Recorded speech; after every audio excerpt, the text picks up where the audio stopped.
max in the fascia, so lat dorsi on the tummy. And I think clinically, do many of us find weakness in the lats? No, you're more likely to find tightness, right? A tight muscle. Adduct, and motion that we're going to test is primarily into flexion. And with all of these, just for a second, with all these, it doesn't preclude the normal strength testing that you would do and the normal pattern with that. So can you certainly palpate the muscle? Can you look for trigger points? Can you look for fasciculation? Absolutely.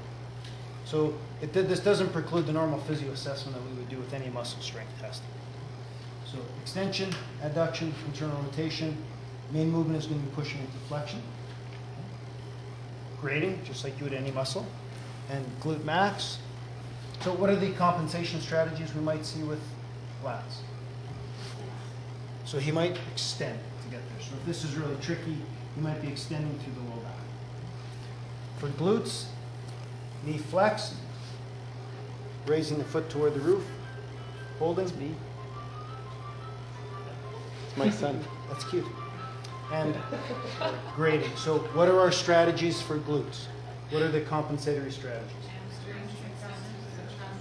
In, rotation, arching through the low back. So again, just being aware, because we're now looking at the outer core, so we're making an assumption that as we're moving in toward outer core strengthening, that they have decent inner core. Okay, so it's a big assumption, but that's why on the list I kept talking about retesting. At every one of those stages that we progress to, retesting to make sure that they're still able to control the inner core. Okay? Here's our next one here. Down to biceps femoris. So, biceps femoris, knees flexed to approximately 70 degrees, slight lateral rotation, applying pressure into an extended position. So hold there, don't let me push you down. So what are our cheating movements?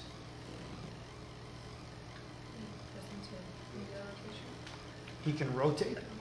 Sure.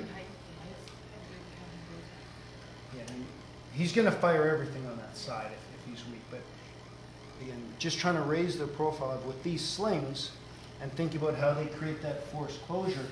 If somebody has that weakness, it certainly can translate into dysfunction of the spine.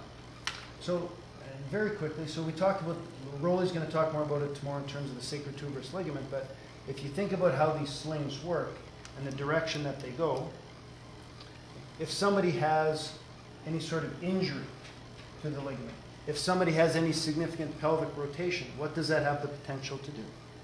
Anytime you're changing the length tension curve, you might be creating weakness. So a lot of it's just that Rolly's big on that detective hat that we put on in terms of being physio investigators. Certainly any sort of rotation of the pelvis, in and of itself could contribute to any sort of weakness further down the leg. So that when you're thinking slings, it doesn't preclude that manual therapy focus that we've talked about. And then the last one, erector spinae, and I got to be honest, I certainly wouldn't do this an awful lot. The concept is patient prone, hands clasped behind the head. We're going to stabilize the legs firmly, and what he's going to do is try to extend his trunk as much as possible. So you're going to come up as high as you can. So that's the ankle limit. That is the strength test for erector spinae.